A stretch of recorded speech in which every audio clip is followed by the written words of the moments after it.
Hey, welcome back to another episode of the Battle Buddy Podcast. Today we've got a repeat guest again. You're gonna want to tune in for this. Frank Manteau from Crayons Ready to Eat was on here almost 2 years ago, and I have personally seen his journey from taking his idea of the joke about Marines and Crayons Ready to Eat and taking the idea and some prototypes to fully launched. He's gotten into the hands of some amazing people, and his business is just booming. So we wanted to bring him on here and get a little update on what's going on and some of the journey, the bumps in the road that he had on that journey. So let's dive into it. Welcome to the Battle Buddy Podcast with Keith McKeever. Welcome back to the show, Frank. Thank you for having me here, Keith. Appreciate it. Yeah, you know what? There's nothing better than having somebody come back on almost 2 years later and share their successes. We should celebrate everybody's successes, and I've seen your journey from multiple different angles, through the Warrior Council and whatnot over the last couple of years, man. It's always awesome to see another vet go out there and take an idea and run with it and turn it into something. So, Well, I'll tell you one thing. The success has not been easy, and it has come with many failures. And, anything in life, everybody's afraid to fail. Don't be afraid to fail. You have to fail in order to learn and grow and be successful. Be willing to fail. Fail in my book, no matter how many times you do it, it's always the first attempt in learning something. So look at it as first attempt in learning. You didn't work out that way, you learned another way, or you learned something else how to do another, do it a different way. But fail and learn from it and pull yourself up and get there to the top and, push forward, improvise, adapt, and overcome in every situation you can and push on, and you will be able to make it happen. I couldn't agree more. I think that failing teaches you, I would argue, 10 times as much as succeeding does. Yes. It's all the little lessons that you learn along that path. So you got to fail a little bit. It's like the two steps forward, one step back, is something like that, right? You Yeah. gotta learn a little bit along the path. So before we dive into that, give us a little bit of a recap of who you are, what you did in the Marine Corps, those kind of things for people who might not have listened to the first episode or don't know who you are. Yeah. So my name is Frank Manteau. I'm a 7.5 year United States Marine Corps veteran of the infantry. I was in 95 to '02. While I was there, I did not only the infantry, I also coached recruits on the rifle at the rifle range. Started my career as security forces for a little bit, um, and had the opportunity to, you know, do 7.5 years. Ended up getting my back messed up. So right after 9/11, had to make a choice of staying in, transferring out of the infantry, or getting out and taking care of my kids. But transferring out of the infantry wasn't an option. I wanted to go. I spent time over there. I wanted to deploy, but with the back injuries and everything else, it was best interest for the Marine Corps and myself. Um, Go ahead and get out and jump into the civilian world. And for me, it wasn't easy. I I stepped away from the military community for many years. It ended up causing a lot of trying to go through life without having people next to you or people around you is not an easy task, especially going after getting out, going and getting a divorce, being a single dad, two kids, young kids and everything else, and trying to figure it out.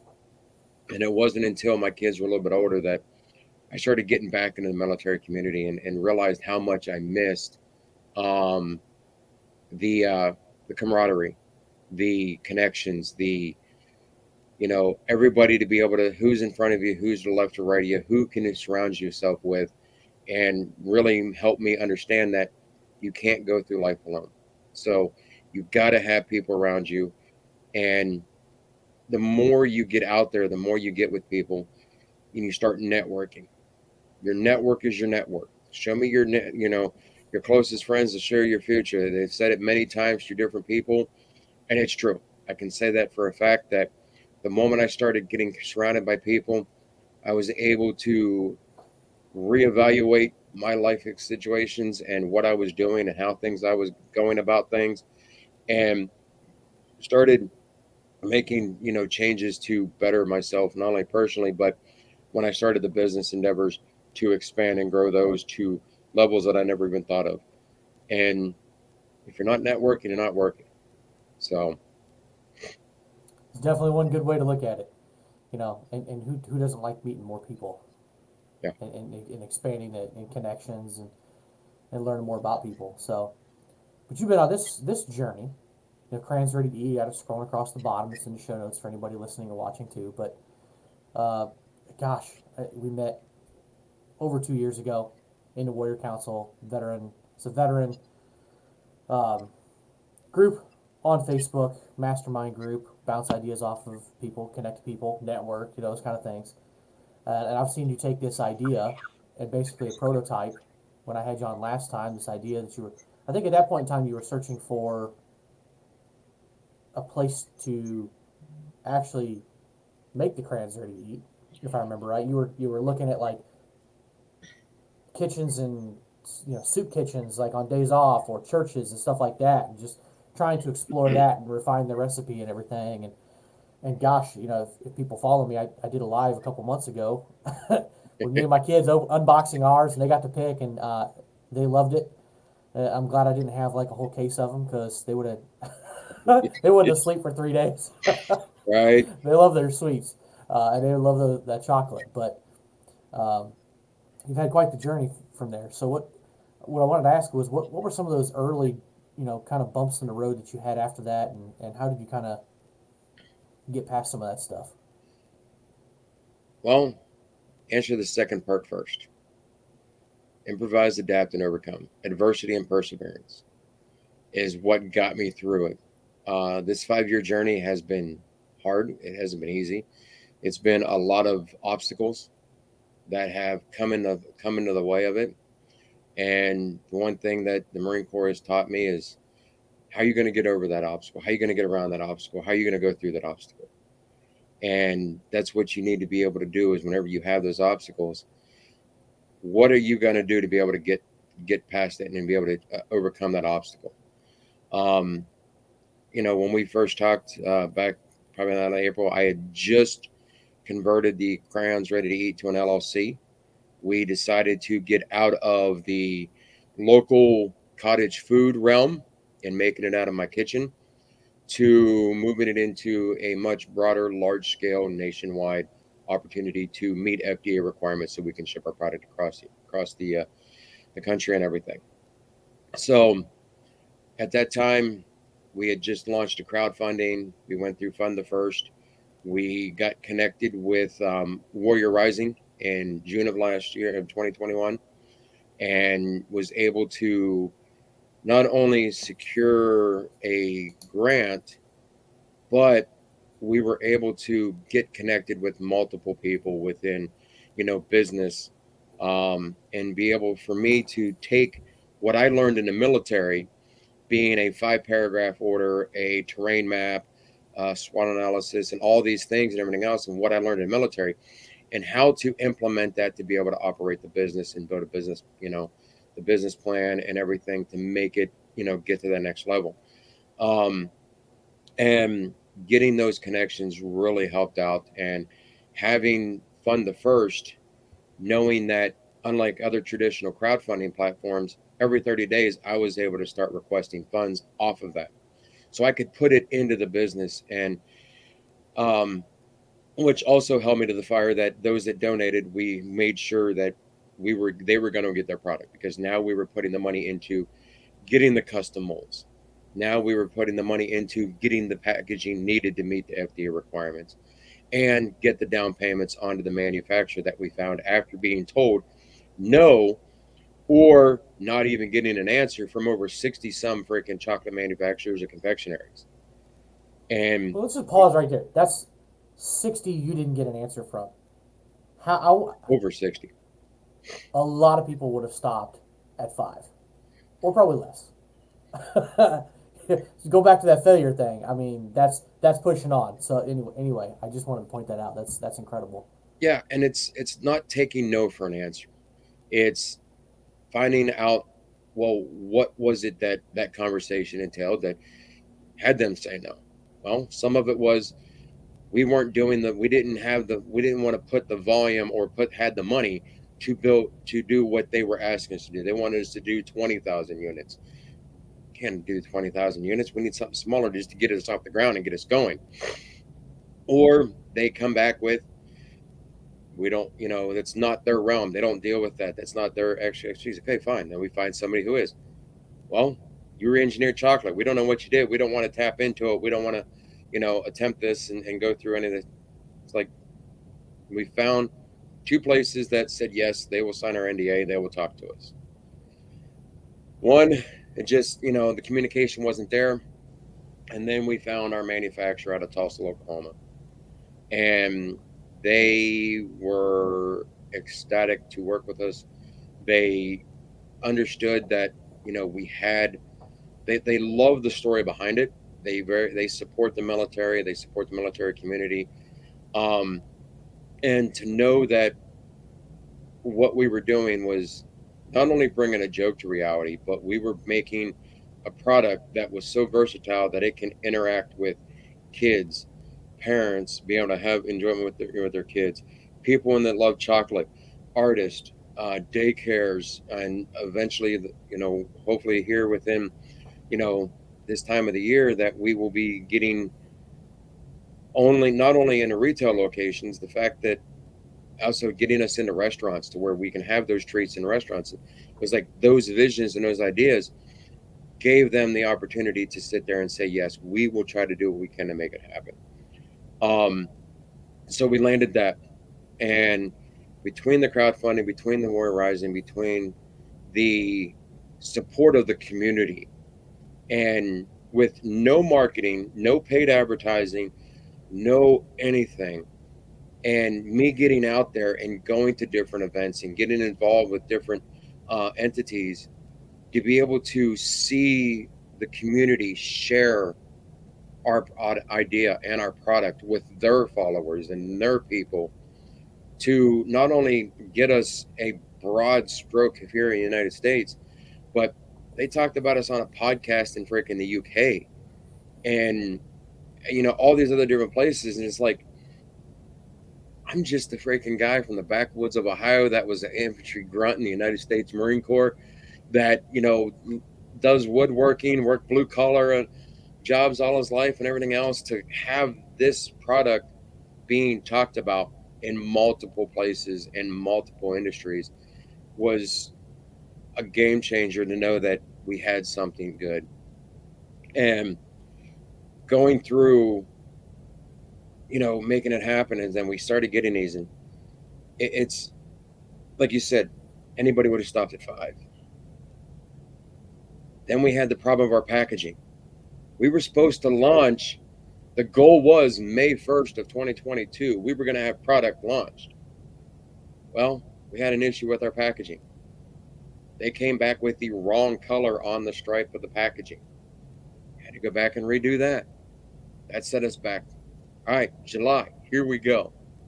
We're going to launch in July of 2022. Manufacturer gets the packaging.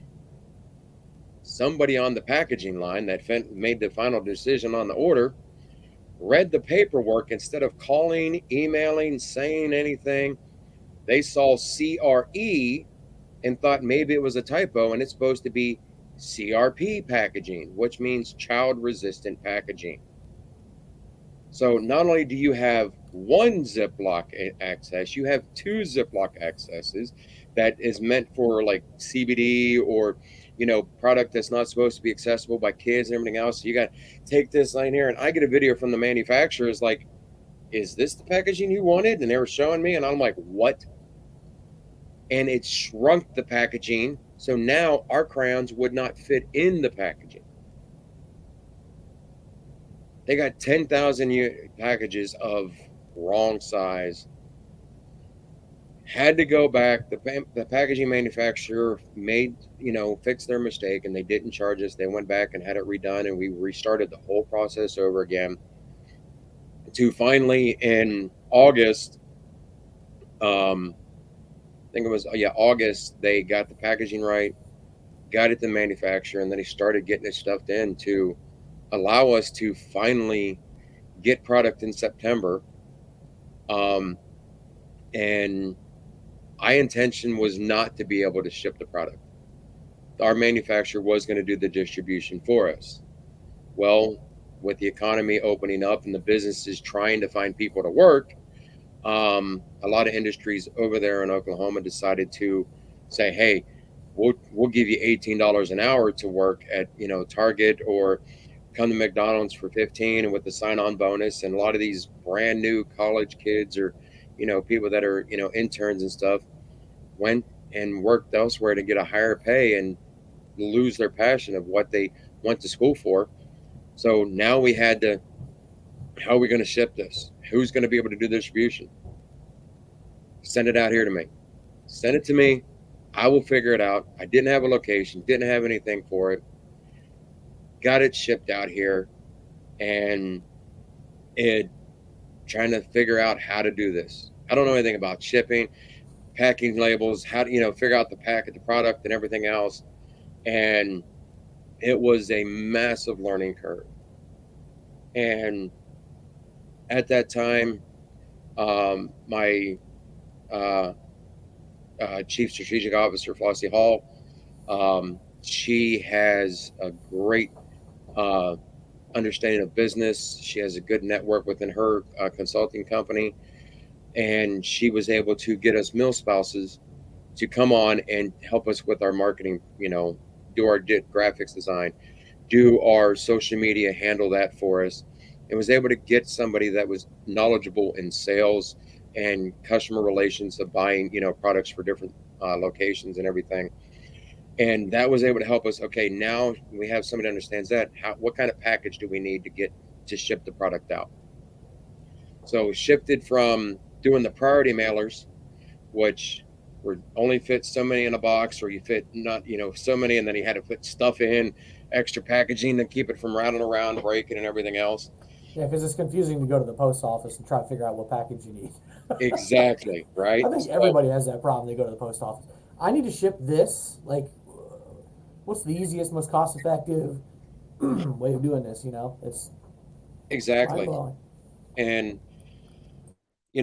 getting all that figured out, and then in the beginning of September, at the same time the product was getting shipped here, had the opportunity to connect with another go to a Warrior Rising business shower, as to follow up with them that hey, we appreciate your support, you're continuing to help us out, and wanted to show them what we had done, and go down there and take the product, and show them and give them a thanks and appreciation for what their funding had done, and their mentorship and everything.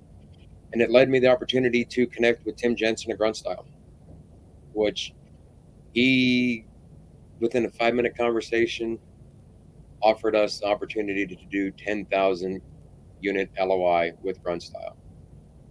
That they will have our product in all their retail locations. And we haven't even launched a product to be able to sell openly yet at this point. So it's like, now I'm learning a whole new ball game. I got to figure out wholesale pricing. I got to figure out, what's the manufacturing as soon. Now we're trying to get it to where we can get all these pre-orders and these crowdfundings, shipped out. Now we're trying to figure out. Now we're getting into the wholesale realm. It's like, all right, here We're we talking go. different packages and different shipping, and there's a Same lot of different packaging. skills to learn. Yeah, exactly. How are we going to make this happen? Um, and then we're going getting this situated. It was like, I knew that once we were able to I had it in my mind, and I told my team, I said, once we get this product in hand, and once we get this, it's going to, I have a feeling that it's going to be, something that's going to blow up, and don't know how long it's going to last, but initially it's going to end up, just being a whole game changer. And I never realized, going from just getting the product finalized to getting a 10,000 unit LOI order from Grunt Style, to launching open sales on October 3rd of 2022, trying to get all these pre-orders situated and have a day job, working the day job, getting up in the morning, handle the emails after work, going home, printing packing slips, printing out the shipping labels, going back to work the next day, after work, going back, putting the orders together, stuffing them in, putting them in boxes, going to the day job, on my lunch, taking them to the post office. We were averaging 14 to 21 days to process orders because that's how much they were coming in. To the end of November, we had to seek out distribution facility to not only because we want to make sure we're customer focused. We want to make sure we're taking care of the customers, they're taking care of us, and get them the product in an effective manner. How do we do that? What we were doing was working, but it wasn't efficient enough and it wasn't giving that turnaround time. Knowing that we're in the holiday seasons, how can we better, make this happen? We found a distribution facility 3.5 hours north of me. Thank goodness to my day job, I was able to take a day off, drive everything up there, drop it off, and handle it to them. And December, we ended up being able to make sure that 3 days, within 3 days, the orders were processed, shipped out, going to the customers. Which is awesome because we've gotten to a point as a society where people want that like instant gratification. They buy something. I don't want to take shots at Amazon, but Amazon's someone to blame for it, right? You get it in 2 days. Mm-hmm. So that instant gratification. So I think some people, are willing to understand it. Like, oh, okay, if it takes 4 or 5 days to get here, 6 days, 7 days, whatever. Smaller business. Not everybody has the Amazon distribution network, right? But there is all that pressure of, you got to get it out as quickly as possible. People want what they order, and then you have the complication of Christmas right, weeks away too. So lot to Yeah, lot to overcome there. exactly. And knowing that, it was at the time of the year and we couldn't have secured the distribution facility at the right time. You know, Not only were we down to our last 1,200 units, mind you, we started out with 5,000 units. Okay, between crowdfunding, pre-sales, and our first 2 months, we went from that 5,000 units down to 1,200 units. So you can imagine how the keep up and to go through and do this for 2 months with a day job, trying to make this happen. Yeah. I mean, it's no joke. You really weren't sleeping or sleeping all that well. So, like, how did you? There's two things I want to unpack with what you just said. First one, I want to focus on you. How did you try to find some sort of balance and get some sort of sleep and take care of yourself and your needs to keep yourself going? A couple years ago, I come to the realization that I was like everybody else in society, that you have to have a work-life balance. And a couple years ago, I had the opportunity to shift that mindset. Um, for me, and I should have realized this a long time ago, but everywhere I went with my kids or out to an event or whatever else, I couldn't talk about what I do, whether it was the day job, whether it was the woodworking, whether it was, the any endeavor that I was involved in, the haunted trail, and then the crayons. I always talked about it. And then a couple years ago, it hit me. I love what I do. I enjoy what I do. It's an extension of me. I don't need a work-life balance. So if I go to a concert, I go out somewhere with dinner with my kids, or I go out to an event with, a company party or whatever else, or I go to a networking event, they're going to know that this is my day job. This is what I do for my business. It's an extension of me, and I'm going to talk about everything that I do because I enjoy it. And my opinion for everybody else is if you think you need a work-life balance, you're in the wrong business. You're in the wrong job. Find something that you enjoy and make it an extension of you. And then everything you do will not be needing to, you know, have that balance of Well, I got to decompress. I got to leave that here. This is going to be here, and then this is going to be here. No, it should all be part of you, one entity. And the moment I realized that, it became more, um, as well as a passion, as well as to be able to make sure that it was just everything I did involved. Um, Regarding the sleep wise, the Marine Corps taught me mission accomplishment. Um, you do what you got to do. You do what you make it happen. Um, there were many nights that I would get to bed at 1, 2 o'clock in the morning. I'd be up at 5, 6 o'clock in the morning, you know, pushing on, making it happen. 5 years, 5 years of that. And to surround myself with a team, I now have a chief strategic officer that handles a lot of the um, aspect of the marketing team, um, the customer service aspect, the finding out funding, finding different sources of grants to get us applied for, and to be able to help organize the meetings and things of that nature, and to have my initial co-founder Cassandra um, handling the customer service and coming up and then creating new and exciting ideas and products um, as we shifted from Crayons Ready to Eat into a Mill Treats, which is a C Corp now. And we'll go into Mill Treats a little bit, later on. But that's a little, sure by every time everybody sees this, some people have an understanding what Mill Treats is happening. Um, and to have a person that understands sales and have somebody handling the social media and being able to have everything outsourced. Distribution is outsourced to our distribution facility. Manufacturer handles the manufacturing. All of our other products are outsourced. Our stickers, our decals, everything is made by active duty or made by veterans and mill spouses.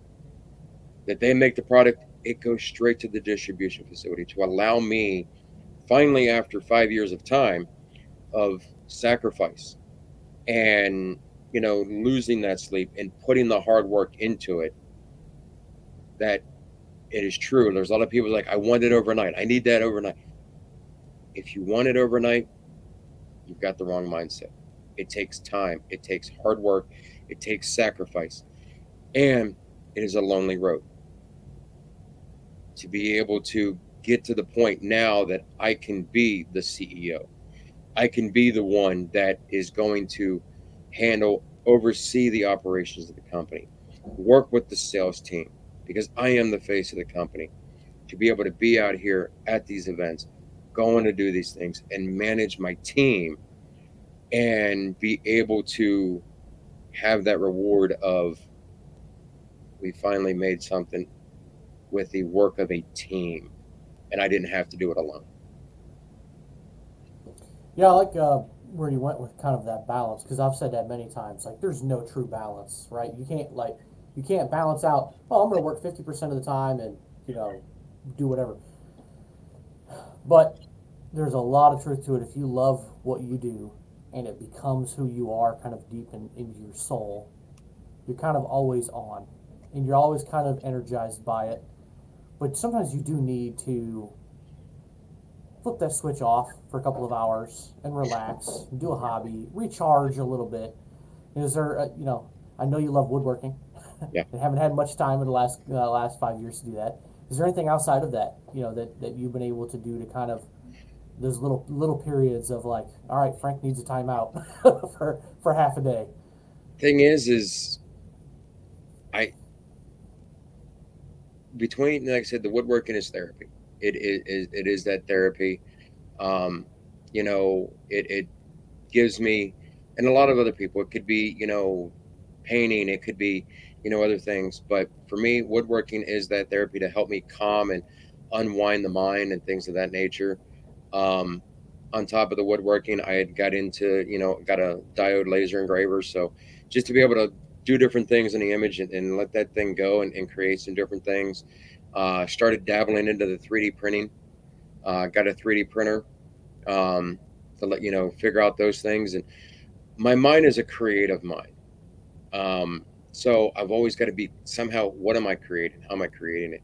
And knowing that within the Crayons Ready to Eat and the meal treats that we're creating things uh, to put a smile on people's faces and educate them with things of the military and things of that nature, that we're doing this, and I have a team that's able to help me create those things. So it's about a creative aspect in everything that I do. I do love Halloween. I have been involved in the haunted trails and haunted houses and stuff for many years, and I had the opportunity in my local town to start a haunted trail. But it's always constantly on the go, you know. So it's not really decompressing, it's doing things that I enjoy to do. And when you enjoy it, you don't need to decompress. Well, yeah, sometimes doing things like a volunteer thing, one of my things that I've been doing for years is the Honor Flight Network. Yeah, it's work. If I'm volunteering for something, I might be somewhere for 2 hours or 8 hours doing work, and it could be exhausting, just like any other job. But the fact that it's something different, a Hmm. different goal, there's a passion behind it. That in and of itself is kind of recharging. Yeah, So yeah, everybody has something, and everybody, if they don't, they need to do some soul searching and find that thing that works for them. But exactly. before we get into the mill treats, though, I want to go back to another question because I know you've got Cassandra. I can't remember what you said the other Flossie, right? Hmm. Is that your basic team? I know you've got some other people that are helping with some things. So that is our core, that's our basically our the owners of the company. Okay. Me, Cassandra, and Flossie. Now, how have you through this bumpy road, the 2 steps forward, 1 step back kind of thing with the packaging and all those goof ups? How have the three of you been able to keep each other, focused on the right path, encouraged, and positive throughout the whole process? Because, you know, like you said earlier, like 60 plus failures just on your manufacturer. Not only would some people quit, some people associated with the company might say, "Hey, I'm going to go find another venture." So, how have you guys been able to navigate that? Marine Corps, like I said earlier, mission accomplishment. How, okay, we have the mission, we have the goal of getting the product created to be able to ship manufacture nationwide. How are we going to do that? There's no plan B, there's no plan C, there's no plan D. It's this is the mission, this is the option. Now, what tactics and what scenarios are we going to be able to run through to be able to make that happen? So it's a matter of keeping that open line of communication. It's getting everybody to understand that what the mission is and what you are trying to accomplish, and have the trust in your team that you have the right people on your team that are willing to have that same vision and that same mindset, and knowing that when it happens, what we are achieving and what we are bringing out to the world.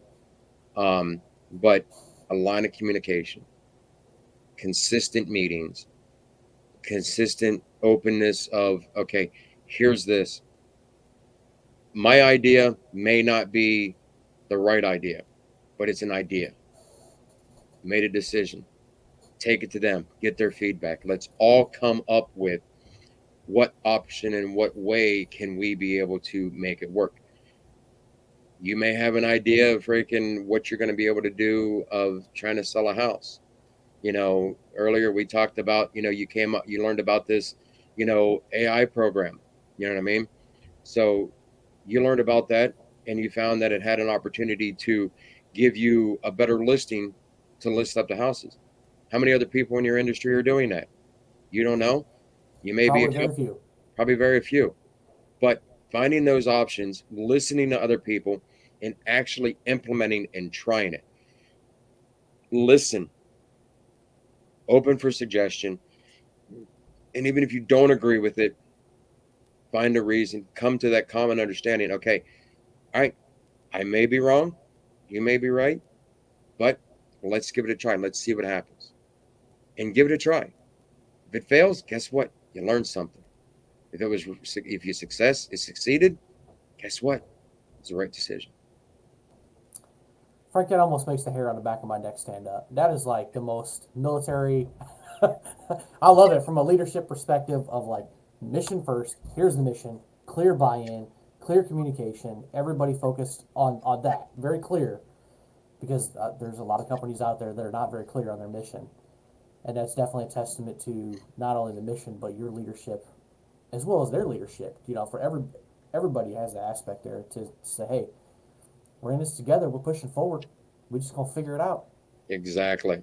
So, man, I love it. That, you know what? You could just take that excerpt right there, and that could just be condense a college business leadership course into that right there. This is how you create company culture, people. Exactly. You know, Mission first, communicate. yeah, and you got to have fun. You've got to be able to have fun.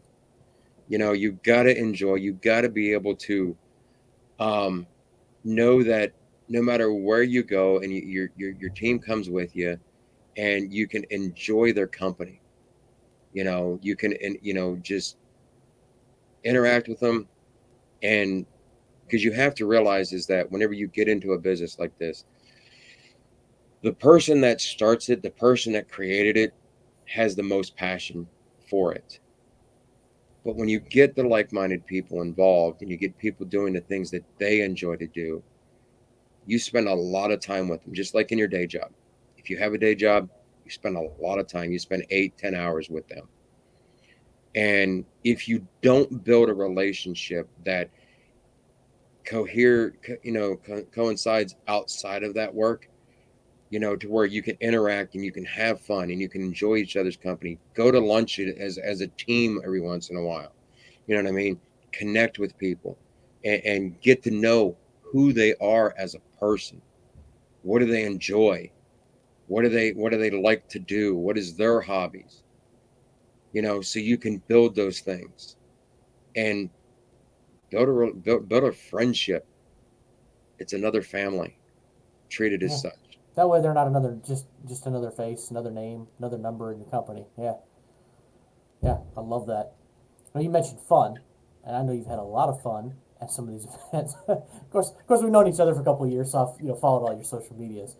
Um, it's got to be incredibly rewarding and fun to look into the eyes of little children when they're confused about, wait, these are crayons that I could eat and I can color with them, or grown veterans in their 30s, 40s, 50s that see it and they're like, oh my god, I can't believe you actually took this joke and made this something, you know, and of course the look on their face, when they crack it open and take their first bite. It's got to be incredibly rewarding and fun to go to events to see that over and over again.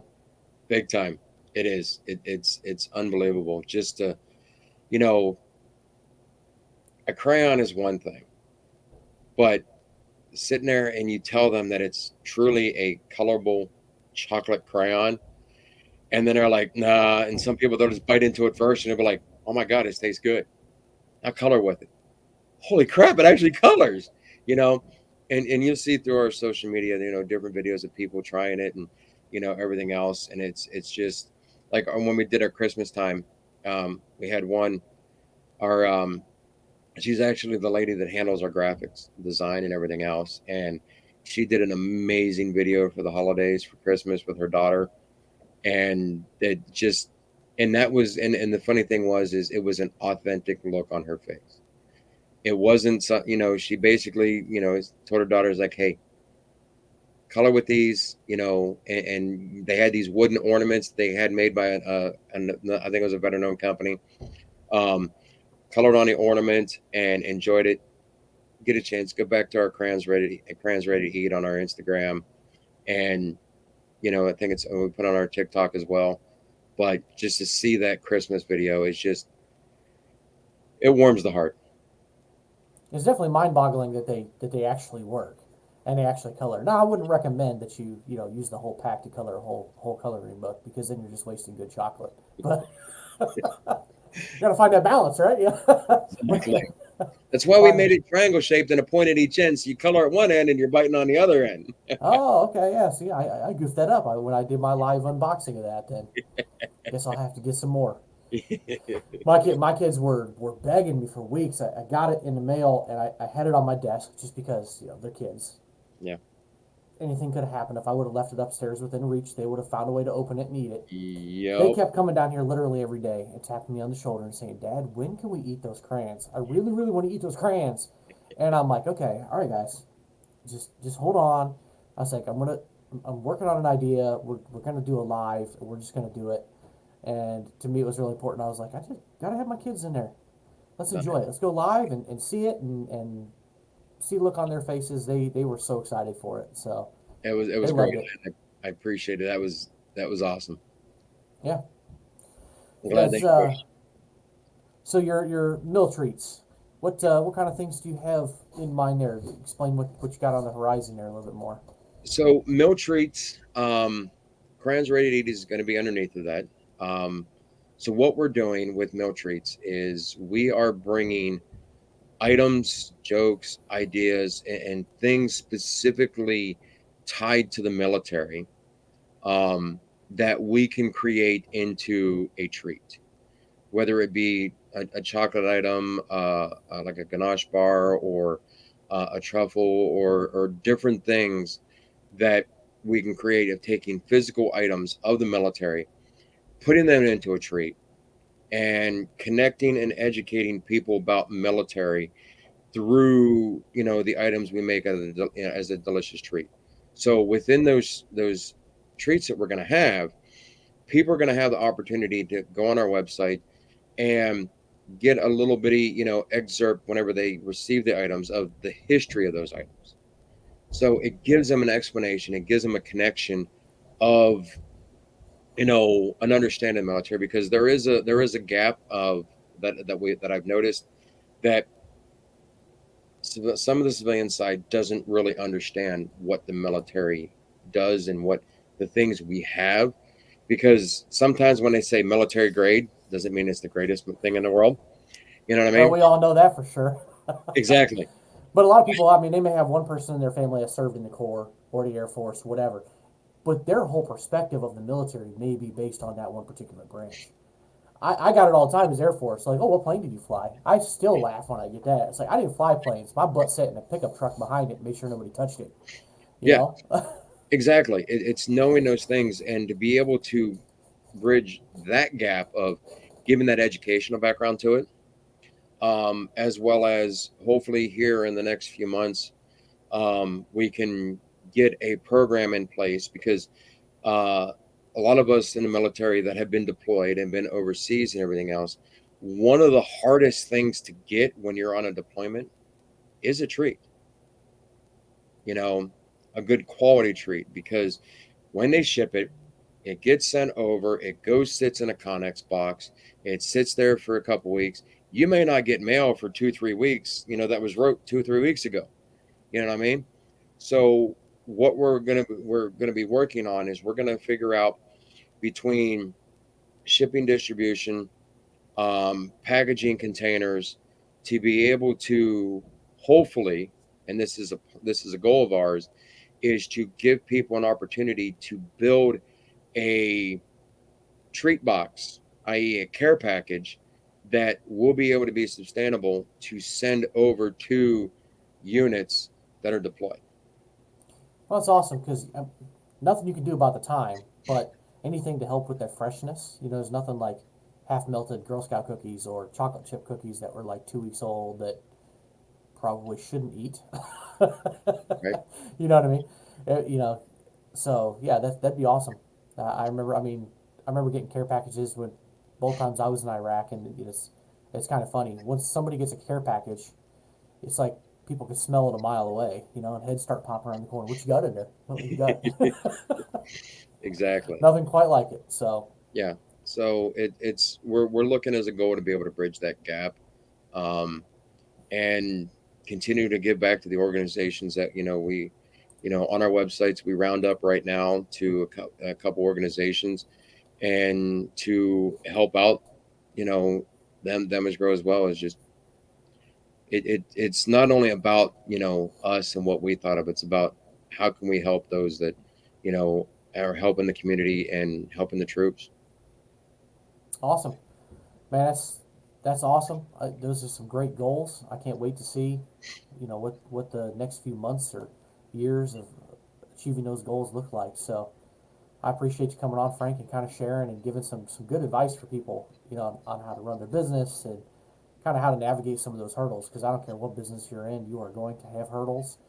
You're going to have problems. You got to find a way. You mentioned wall earlier. Like you go over it, you can go under it, you can go around it, or you can go through it. Hmm. But the last thing you should do is let it stop you. Exactly. So don't let that wall just be there. Unless it's the Great Wall of China, that's a little harder to pass. Yeah. Getting Exactly. around that one will take you a little longer. But anyway, Yeah. just all jokes aside. So I appreciate you coming on and sharing with us. Definitely. Thank you for having me back on. And you know, just all I can say is keep up what you're doing. You're doing a lot of great things with with this podcast and getting a lot of people connected and getting information out there. And the name's fitting. Like I said before, who you got with you and who you got around you. Make sure you stay connected, and you don't have to go it alone. Absolutely, I couldn't agree more. So that's a big one. So there we go. Like Frank said, don't go it alone. If you are struggling, make sure you call 988 press 1. You can text 838-255 for the suicide hotline. And as I always say, if there's resources not on the website that you think should be, please reach out and let me know what you think should be on there.